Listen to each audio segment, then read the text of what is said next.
lorsque les pèlerins d'autrefois partaient pour Compostelle, ils ne suivaient pas de guide imprimé ou manuscrit. La plupart ne savaient pas lire. Personne, ou presque, n'avait lu le Liber Sancti Jacobi, écrit vers 1150, peut-être par le moine Emery Picot, ni son 5e livre sans titre, auquel sa traductrice Jeanne Vieillard a maladroitement donné le nom de Guide du pèlerin en 1938. Le balisage jacquaire, qui nous facilite tant le périple par sa simplicité et sa standardisation, n'existait pas non plus. Les pèlerins allaient au plus droit vers le but de leur pèlerinage, puis vers chez eux, sur les routes de l'époque. Toutefois, ils faisaient de pieux détours pour visiter les lieux saints. Ainsi, quand Emery Picot cite 4 chemins pour atteindre Compostelle, il ne donne que quelques lieux saints pour donner une idée de leur tracé. Voyons ce qu'il écrit. Une première voie passe par Saint-Gilles-du-Gard, Montpellier, Toulouse et le Somport. Saint-Gilles, terme au XIIe siècle de la route régordane menant d'Auvergne à la mer, était un port romain, aujourd'hui dans les terres.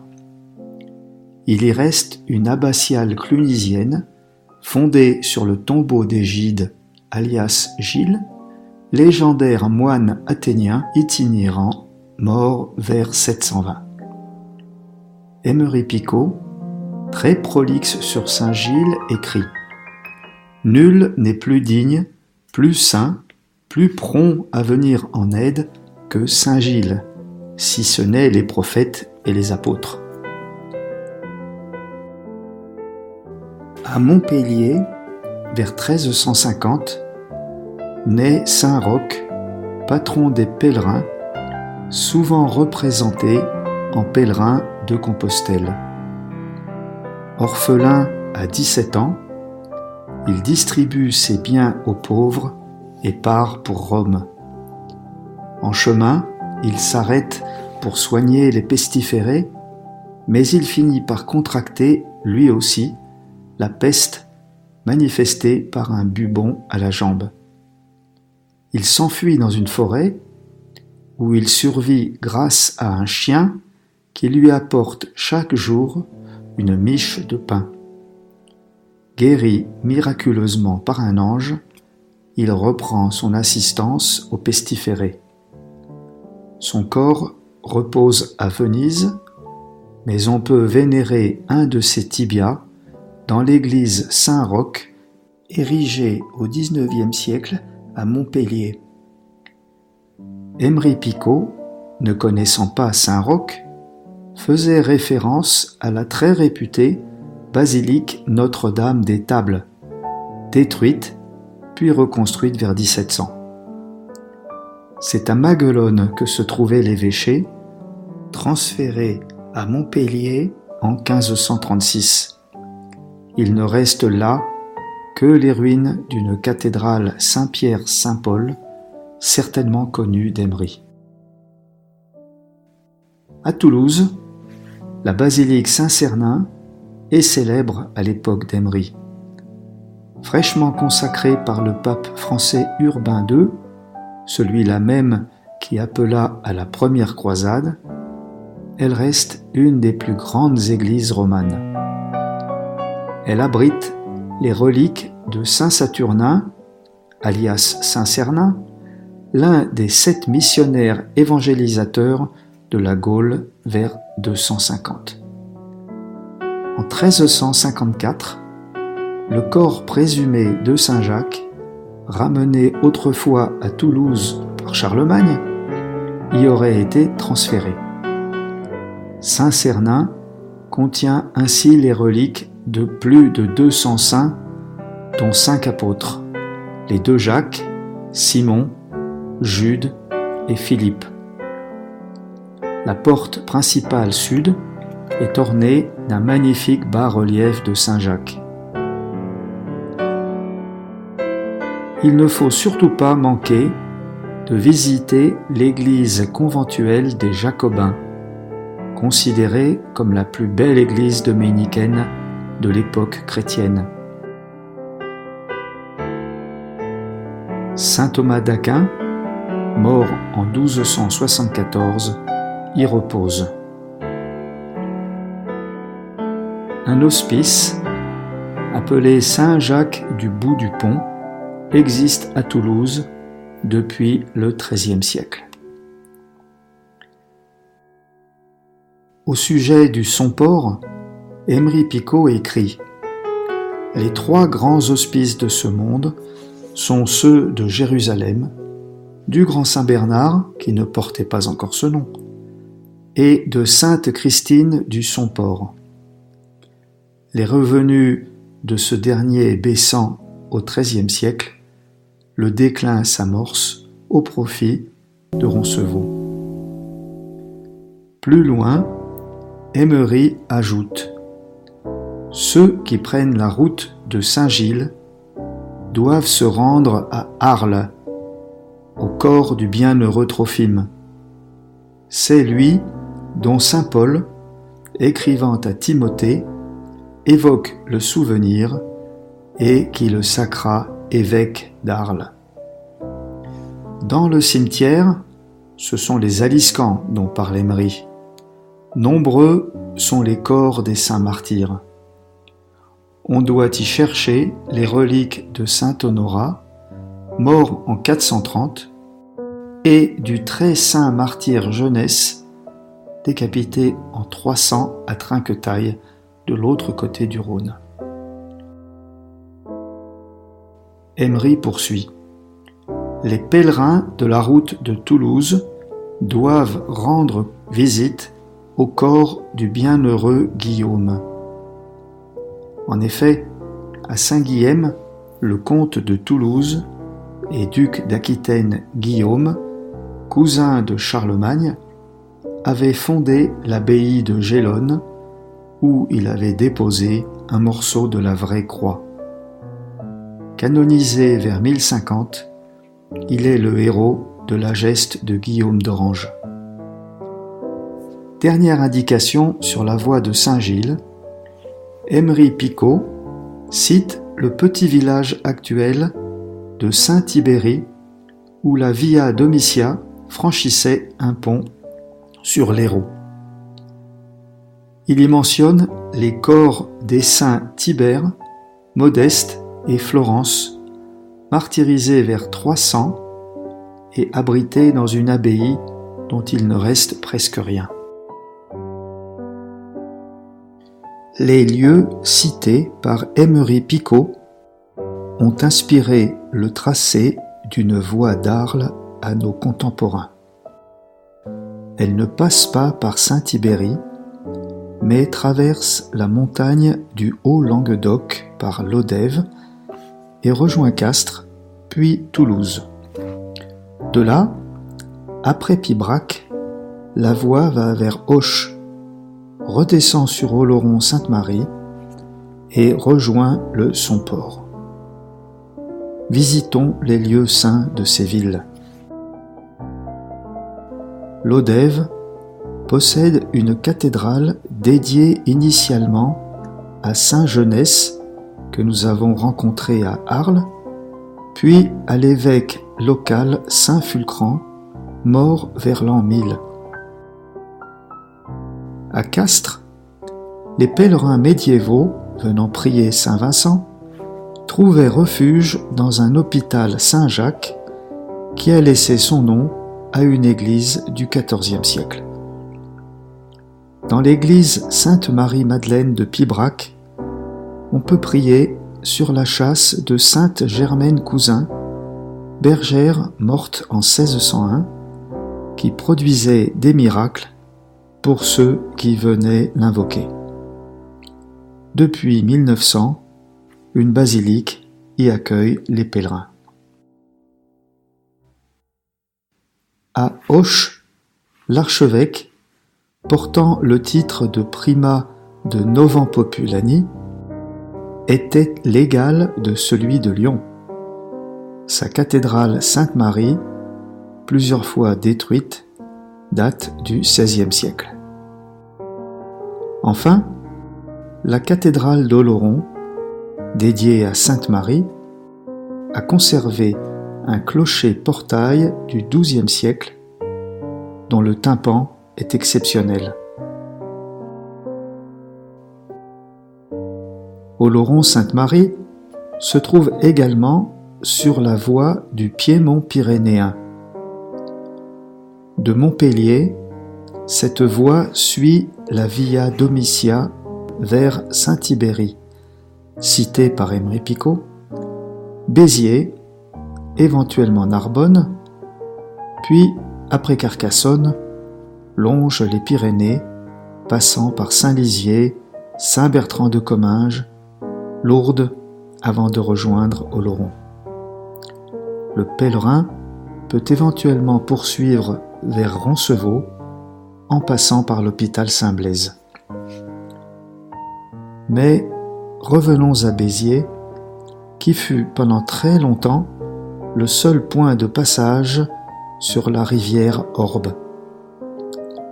Sa cathédrale, du milieu du XIIIe siècle, est dédiée à Saint Nazaire, disciple de Saint Pierre et fils de Sainte Perpétue, ainsi qu'à son disciple Saint Cels, tous deux décapités en 56. L'église Saint-Jacques est tout ce qu'il reste d'une abbaye Sainte-Geneviève de l'an 900. C'est au tournant d'une route de campagne que le pèlerin tombe sur les remparts de Carcassonne. Passé la porte narbonnaise, il trouve au sud de la cité une basilique également nommée Saint-Nazaire et Saint-Cels. Saint-Lizier, petit village ariégeois, fut le siège d'un évêché depuis le VIe siècle. Son ancienne cathédrale, aujourd'hui simple église Saint-Lizier, possède un cloître du XIIe siècle. Son saint patron Lizier était un évêque mort vers 550. La cathédrale de Saint-Bertrand de Comminges est dédiée à Notre-Dame. Elle fut reconstruite vers 1100 par Saint Bertrand, évêque de ce lieu. Il en reste un superbe porche roman. Elle abrite le mausolée de Saint Bertrand, datant du XVIIe siècle. Lourdes, siège du comte de Bigorre, est une ville occupée de tout temps. Les apparitions de 1858 à la grotte de Massabielle l'ont rendue mondialement célèbre. 3 basiliques superposées y ont été construites pour accueillir les pèlerins du monde entier. 15 km après Lourdes, l'Estel Bétharram est un lieu de pèlerinage à la Vierge antérieur au XIVe siècle. Il est doté d'un magnifique chemin de croix que peut suivre le pèlerin pour Compostelle. On y vénère de nos jours Saint Michel Garicoit, fondateur de la congrégation des prêtres du Sacré-Cœur de Jésus. Sur la route d'Oloron à Roncevaux, à l'hôpital Saint-Blaise, l'hospice de la Miséricorde est créé vers 1150 par les moines de Sainte-Christine du Somport. Désertée au XIIIe siècle, seule l'église subsiste, dédiée à Saint Blaise, évêque arménien martyrisé vers 300 et faisant partie des 14 saints auxiliateurs, tout comme Saint Gilles d'ailleurs. Reprenons la lecture du texte d'Emery. une seconde route passe par Notre-Dame-du-Puy, Sainte-Foy de Conques et Saint-Pierre de Moissac. Il ajoute plus loin les Bourguignons, qui ne sont pas encore français, et les Teutons qui vont à Saint-Jacques passent par cette route.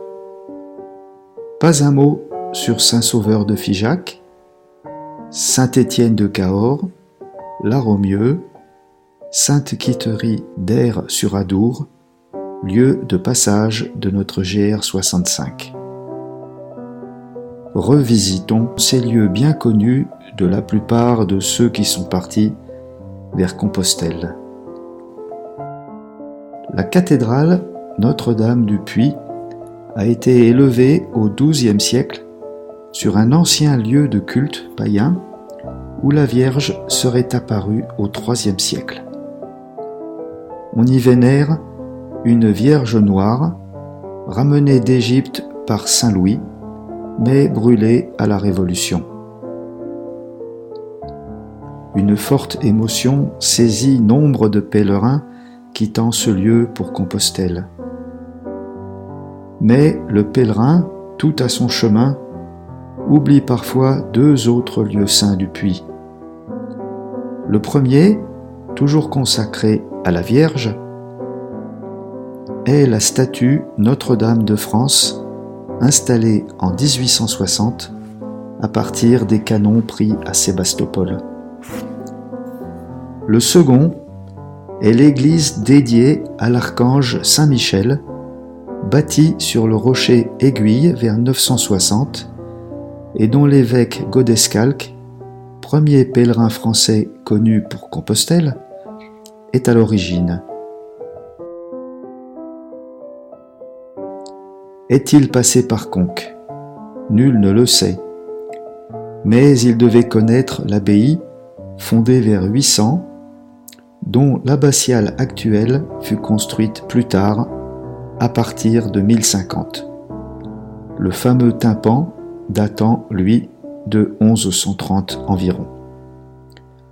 Le musée de l'abbaye abrite le reliquaire de Sainte Foy, Santa Fe en espagnol, enfant de 13 ans, martyrisé vers 300, sur lesquels les innombrables miracles attiraient des foules considérables.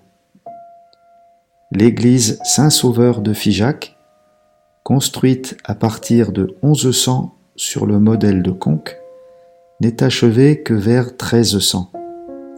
Elle possède une riche salle capitulaire. La cathédrale de Cahors possède une nef à deux coupoles de style roman. L'une d'elles représentant la lapidation de son saint patron Étienne, premier martyr de l'Église, entouré de 8 prophètes. Elle est achevée en style gothique, témoin son tympan nord reprenant la vie de saint Étienne et son cloître flamboyant bâti en 1500. À Moissac, une église est attestée depuis le IVe siècle, mais le célèbre clocher-porche de l'abbaye dédiée à Saint-Pierre date de 1150. Un cloître daté précisément de 1100 est richement décoré de bas-reliefs d'apôtres, dont ici Saint-Jacques. La Romieux fut au départ un modeste prieuré fondé par 2 moines de retour d'un pèlerinage à Rome. Sa collégiale Saint-Pierre et son cloître furent fermés jusqu'à la Révolution. À son retour de Compostelle, le pèlerin rencontrait Sainte Quitterie sur une hauteur précédant Aire-sur-Adour. Cette princesse wisigothe, décapitée à cause d'un vœu chrétien de chasteté, est la patronne de la Gascogne. Poursuivons la lecture du guide du pèlerin. Une troisième route traverse Sainte-Marie-Madeleine de Vézelay, Saint-Léonard en Limousin et la ville de Périgueux. À propos de Vézelay, Emery Picot dit plus loin: le très saint corps de Marie-Madeleine doit être vénéré par les pèlerins. C'est elle qui, dans la maison de Simon le lépreux, arrosa de ses larmes les pieds du Christ, les essuya de ses cheveux et les oignit d'un parfum précieux. Après l'ascension du Christ, elle quitta Jérusalem, arriva par mer jusqu'au port de Marseille. Le moine Badilon transporta ses précieux restes jusqu'à Vézelay. Continuons la lecture d'Emery Picot, très dithyrambique sur Saint Léonard qui a vécu vers 500. Il faut aussi rendre visite à Léonard, confesseur, qui renonça au monde par amour pour Dieu et mena une vie érémétique à Noblat. Sa puissante intercession a fait sortir de prison des milliers de captifs dont on peut voir accrochés les menottes, carcans, chaînes, cadenas, jougs. Il poursuit. Après Saint Léonard, il faut rendre visite au bienheureux Front, évêque de Périgueux, missionné par saint Pierre. Son tombeau, en forme de rotonde comme le Saint-Sépulcre, surpasse par sa beauté celui des autres saints. Lors des guerres de religion, ses reliques furent jetées dans la Dordogne.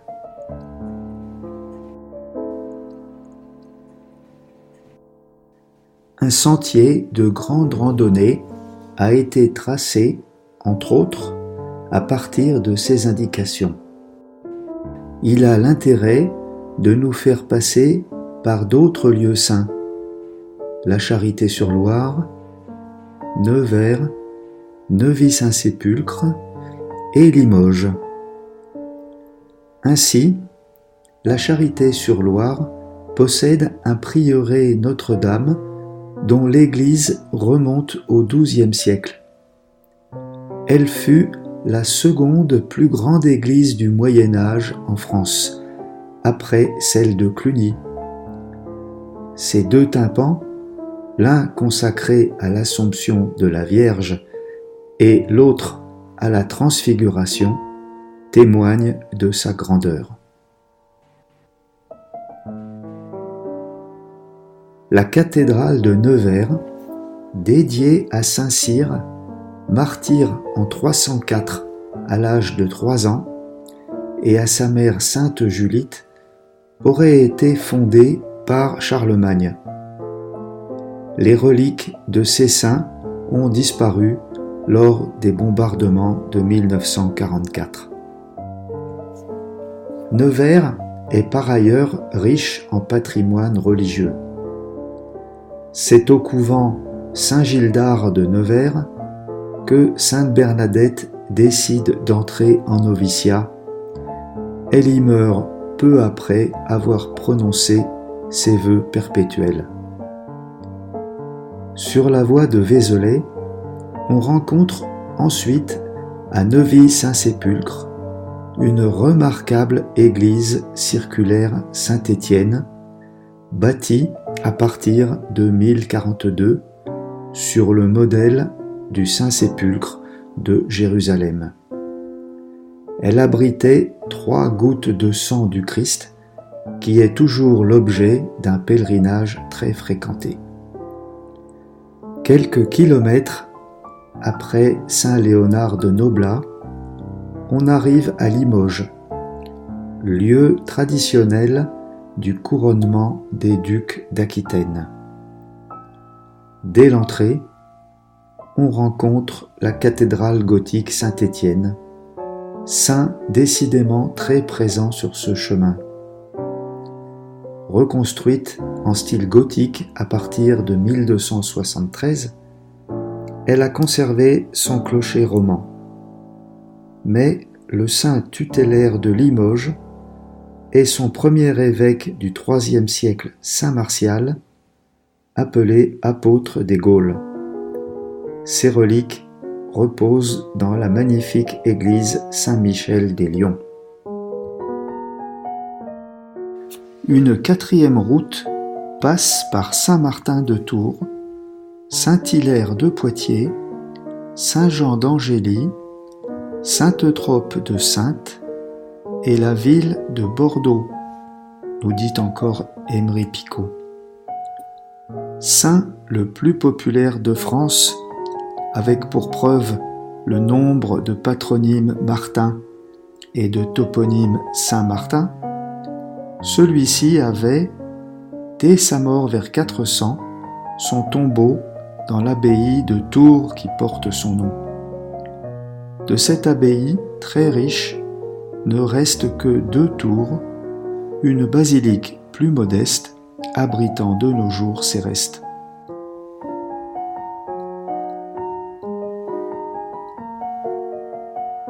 Tours possède également une cathédrale dédiée à son premier évêque Saint Gatien, lui aussi apôtre des Gaules.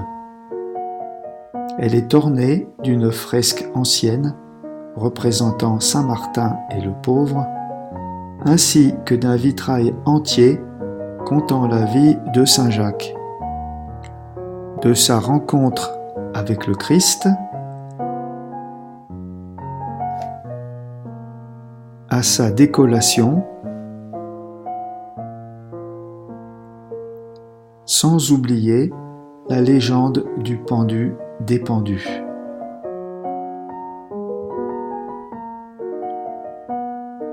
Attenant à la cathédrale, on trouve aussi un cloître plus tardif. Saint-Hilaire est l'exact contemporain de Saint-Martin. Premier évêque de Poitiers, son corps est très tôt l'objet d'un pèlerinage. Du monastère construit sur son tombeau, il ne reste que l'église.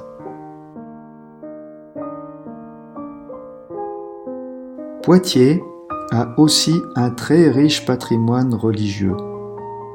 Pour preuve, Notre-Dame-la-Grande, collégiale romane au bas-relief extérieur consacré à la Vierge, l'Annonciation, la Visitation, la crèche.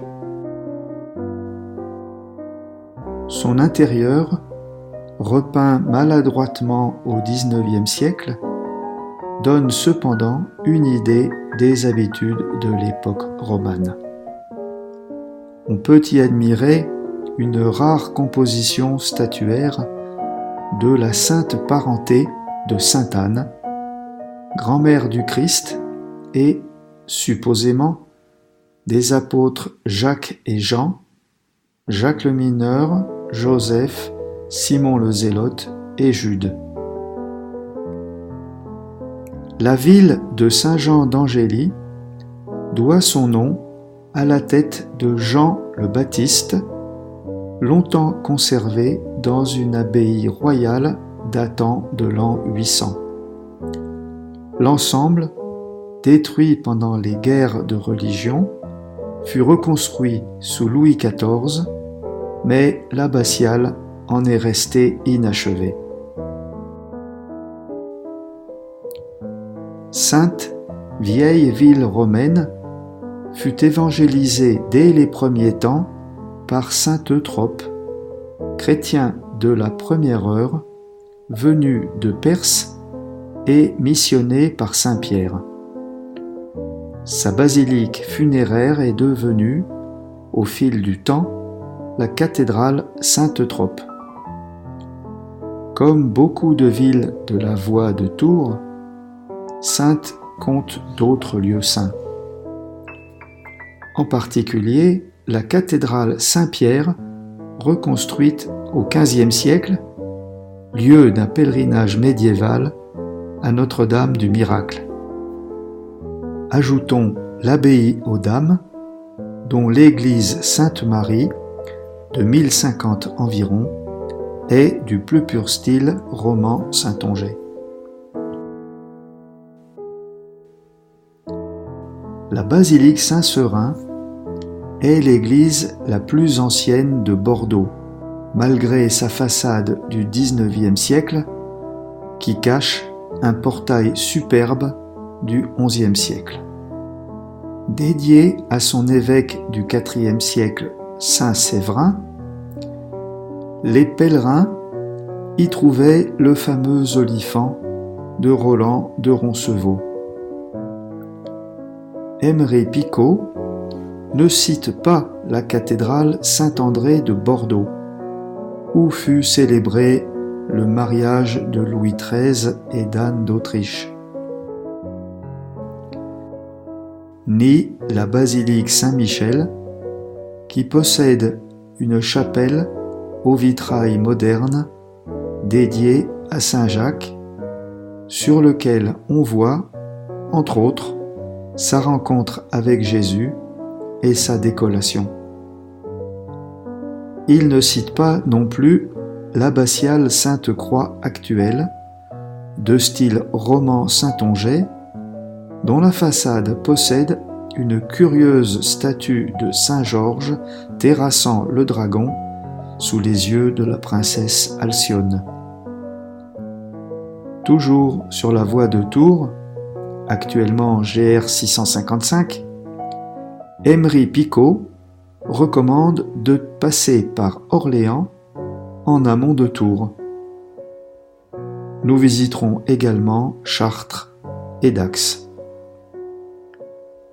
À Orléans, il s'agit de vénérer le bois de la croix du Christ en la cathédrale Sainte-Croix, ainsi que les restes de Sainte Verte, évêque d'Orléans du IVe siècle.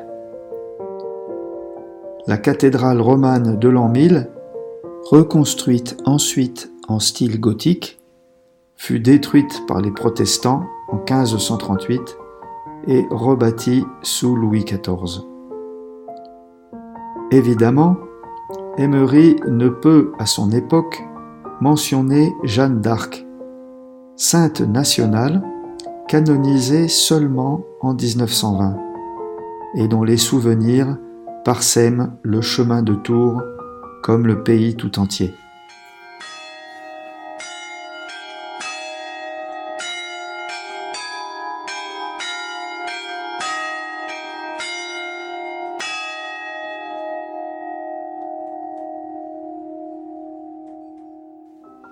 Curieusement, Emery ne cite pas Notre-Dame de Chartres, pourtant déjà célèbre sous sa forme romane, car elle hébergeait le voile de la Vierge. Il n'en reste que la façade occidentale et la crypte, le reste étant gothique. Elle accueille toujours de nombreux pèlerins. Tout près de Dax, sur ce chemin de Tours, nous pouvons aussi visiter le berceau de Saint Vincent de Paul, saint qui a œuvré dans la première moitié du XVIIe siècle, fondant entre autres la Compagnie des Filles de la Charité emmenée par sainte Louise de Marillac. Outre les lieux saints des 5 sentiers de grande randonnée, nous pouvons également visiter des lieux saints sur nos chemins et voies d'accès en Rhône-Alpes. À commencer par la basilique de la Visitation d'Annecy, où repose saint François de Sales, évêque de Genève et docteur de l'Église, et sainte Jeanne de Chantal, cofondatrice de l'ordre de la Visitation. On citera également Saint-Antoine-l'Abbaye sur le chemin du Guide vert, qui abrite depuis 1100 les reliques de saint Antoine l'Égyptien, fondateur du monachisme chrétien. à La Louvet, sur le plateau aux confins de l'Ardèche et de la Haute-Loire, il faudra passer entre les chemins des guides jaunes et verts pour rendre visite à saint Jean-François Régis, contemporain de François de Sales et apôtre du Velay et du Vivarais, ainsi qu'à sainte Thérèse Coudert, fondatrice des Sœurs de Notre-Dame du Cénacle. Enfin, à Tarascon, sur le chemin du Guide bleu, on n'oubliera pas de visiter la collégiale royale dédiée à sainte Marthe, sœur de Marie et de Lazare, tous arrivés, comme Marie-Madeleine, en Provence, ô Sainte Marie de la Mer. Chacun peut, à son gré, emprunter ou tracer la voie vers Compostelle, lui permettant de visiter les sanctuaires de son choix. On peut penser à Notre-Dame de Fourvière à Lyon, à Ars, La Salette dans notre région, plus loin Rocamadour, le Mont Saint-Michel, Sainte-Anne-d'Auray, aux 4 missionnaires, apôtres des Gaules déjà rencontrés, Trophime d'Arles, Cernin de Toulouse, Martial de Limoges, Gatien de Tours, on peut ajouter Denis de Paris, Paul de Narbonne et Austremoine de Clermont-Ferrand.